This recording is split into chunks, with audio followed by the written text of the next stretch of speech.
بسم الله الرحمن الرحیم د یو نوي ویلاګ سره زه یم سید کبیر الشاه ګرانو کتونکو نن به خبرې په دغه ویلاګ کې په دې باندې نه کوو چې څومره غیر قانوني افغان لاړه یا افغانستان او د پاکستان کم مسلې چې روانې دي په دې باندې به بالکل خبرې نه کوو. نوې تازه ترین چې کم اپډیټس راغلي دي د افغانستان لخوا هغه دغه دي چې خلک به ودونو له تله نو کاغې کې سړي وو یا زنانه وو نو هېڅ قسمه پابندیانې به نه وې. خو نن دغسې یو ویډیو مخې ته راغلی ده چې په کوم کې افغانستان کې زنانه یو واده له روان و، په هغې کې بیا چې کوم د افغانستان حکومتي خلک دي نو هغه د واده مخې ته ولاړ و. هلته کې باقاعده د زنانو چې کوم تالاشي ده هغه یې اخیستلی کېده. په دغه تالاشي اخیستلی کېدو کې څه داسې خاص خبره وه چې په هغې باندې دغه ویډیو هم مخې ته راغلی ده. هغې کې چې کوم زنانه ودونو له ځي او په ودونو کې کم میک اپ کول دي نو په هغه میک اپ کولو باندې پابندي ده. په هغې کې څه زنانه وو چې هغوی سره په پرسونو کې میک اپ سامان چې کوم دی هغه پروت و، په هغې باندې بیا هغوی پرسونه ورله چیک کړي دي، د میک اپ سامان یې ترې راویستی دی او په هغې کې بیا هغه چې کوم زنانه ده نو هغه ناسته ده باقاعده مافیان یې ترېنه غواړي او جړا فریاد ورته کوي چې آینده دپاره به دغسې قسمه مونږ ځان سره سامانونه نه راوړو. نو مونږ ګورو چې روزانه بنیاد باندې په افغانستان کې یو نه یو خبر چې کوم دی هغه مخې ته راځي. کله په سکولونو باندې پابندي، کله په صحت باندې پابندي، کله داسې په نور کاروبارونو باندې پابندي، بیا پکې په موبایل باندې پابندیانې ولګېدې. اوس پکې دغه نوی خبر مخې ته راغلی دی چې ودونو له کوم زنانه ځي نو هغوی به نه میک اپ کوي، نه به ځان سره د میک اپ سامان د ودونو ځینو ته وړي او هلته کې به بالکل میک اپ نه کوي. نو دغسې قسمه خلک سیکیورټي هغه ټایم باندې ودروي او هغه ټایم باندې خلک تلاشیانې اخلي چې چاته تھریډز وي یا داسې نور مطلب وي آی پي پروګرام وي هغې کې خلک کېږي. خو دلته کې موږ دا یو نوی انداز کې یو نوی طریقې کار هم وکتلو چې په افغانستان کې اوس څوک واده له ځي نو د هغې به هم باقاعده طور باندې تالاشي کېږي او د هغه تالاشۍ نه بعد به هغه زنانه چې کوم دی نو د واده تقریب ته دننه ځي.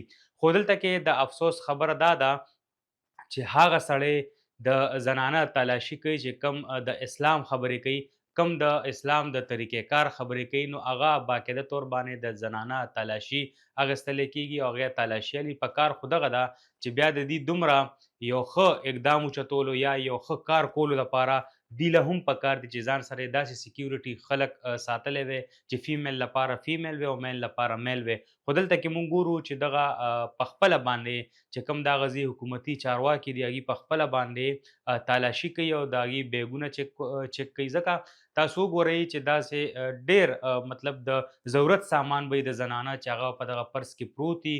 په کار نه ده چې یو سړی دې راپاسي او هغه د زنانه پرس چک کړي او هغې کې مطلب تالاشي واخلي. ټیک ده د دې چې کوم طریقې کار دی خپل سیکیورټي اقدامات دي یا داسې نور څه کارونه دي هغوی دي چک کوي پکار ده.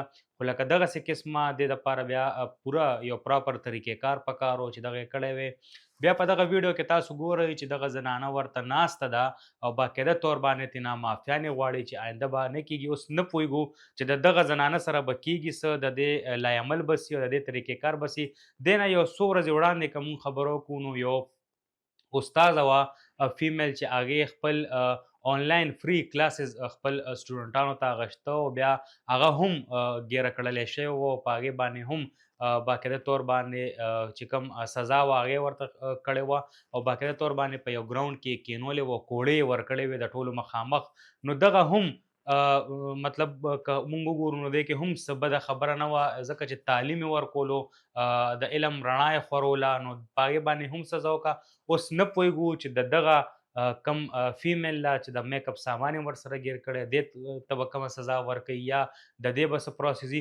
خو بل اړخ ته که مونږ وګورو په افغانستان کې په موبایل باندې هم پابندي وه. بیا دغسې قسمه ویډیوګانې جوړول او دغسې قسمه ویډیوګانې په سکرین باندې مخې ته روړل دا څوک کوي لګیا دی ځکه چې دوی پخپله باندې په افغانستان کې د کیمرې چې کوم موبایل و په هغې باندې بندیز لګولی و. د دغه بندیز نه بعد بیا دغه ویډیوګانې څوک جوړوي، بیا دغه ویډیوګانې سوشل میډیا ته څنګه راوځي، بیا دغه ویډیوګانې مخې ته څنګه راځي، په دې باندې هم لږ شانتې خبره کوو. ځکه چې مونږ وکتل په افغانستان کې په تعلیم باندې بندیز، په صحت باندې بندیز، په کاروبارونو باندې بندیز، د فیمیل په ایجوکیشن باندې بندیز یا فیمیل به ایجوکیشن هم نشي خیلی. اوس خو پکې دغه نوی خبر دی چې فیمیل واده لځي نو هغې به ځان سره نه میک اپ کوي نه به میک اپ وړي. اوس دا نه چې دې نه بعد په دې باندې هم بندیز ولګي چې زنانه به واده له هم نه ځي، او ماته لګي دا چې د دغه کار نه بعد به په دې باندې هم بندیز لګي. نو د افغانستان د حکومت راتلو، حکومت جوړولو مقصد څه دی؟ ځکه که موږ وګورو نو د دې له وجې د افغانستان چې کم خلک دی او په نورو ملکونو کې ژوند کوي، که هغه قانوني طریقې باندې دی او که غیر قانوني طریقې باندې دي، ځکه خو هغوی خپل ملک تلو ته تیار نه دي او نه هغوی په خپل ملک کې ژوند کوي.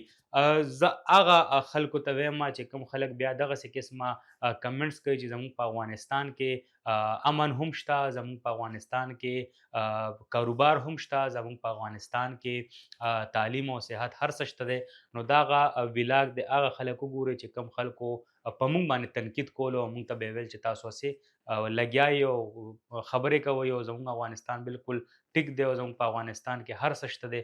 نو دا د هغه خلکو دپاره چې دغه خوراکۍ څه داسې غټ جرم یې نه دی کړی یا داسې غټ ځان سره یې په پرس کې یو بم نه دی روړی چې په هغې باندې به اوس دې ته هم داسې سزا میلاویږي.